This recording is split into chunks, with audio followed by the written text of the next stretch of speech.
Hey everybody, this is the Hollywood Rabbi, and I'm here in West Hollywood, California. Here in front of the Formosa Cafe, in front of one of the last preserved red cars that used to be used in transportation here in LA, probably 100 years ago, when they used to have a really good transportation system.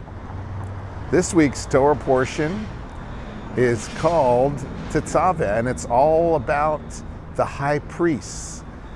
And Moses is not mentioned very much in this chapter. It's his brother Aaron takes the forefront. His brother Aaron was offered the position of high priest. A lot of people don't understand that. Like, why wasn't Moses offered this position?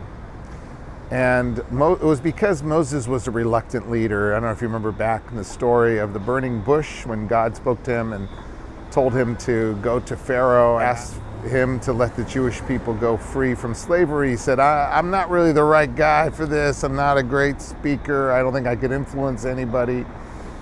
And then he said, well, we'll have your brother help you. And Moses was a younger brother. So really, his older brother was really happy for him when he was selected to be leader. You would have thought maybe the older brother, Aaron, would have been selected. But Moses was very, very humble. And God told him that his brother Aaron would help him deliver the message and would be inspired. Both of them would be inspired and they would be able to do the job. Well, Aaron was offered the position of high priest. And Moses was very, very happy for his brother.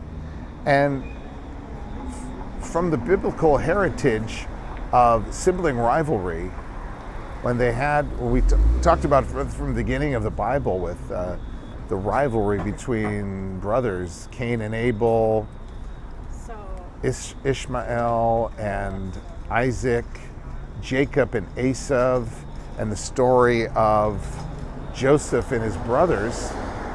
Now we see two brothers that care deeply for each other and are happy about the success of the other and support each other. And it's really about teamwork makes the dream work.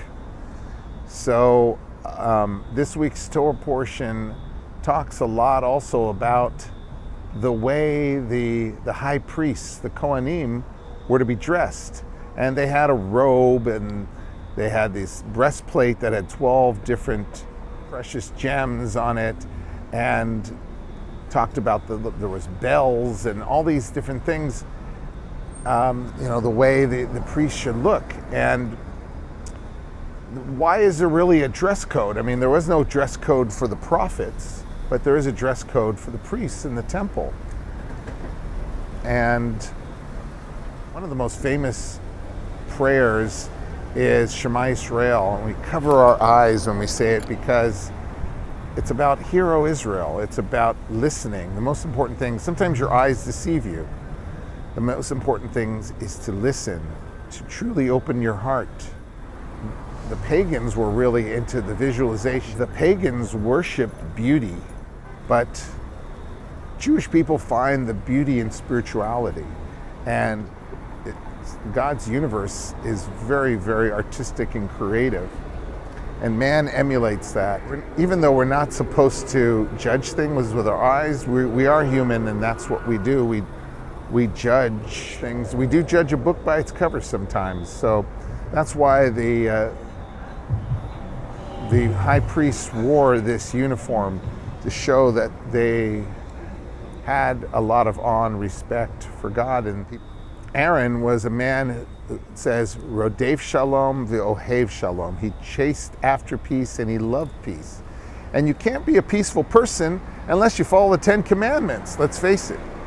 The secret of peace and love and kindness and justice is in the Torah and the 10 Commandments. And it's likened to a wedding contract. We are betrothed to God, and we do it out of love, to make the world a better place.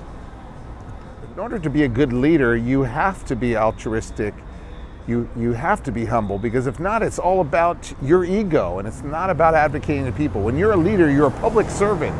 You're helping people, you're caring about people. It's not about people serving the leader, which a lot of politicians, get that mixed up sometimes. It's about opening yourselves up.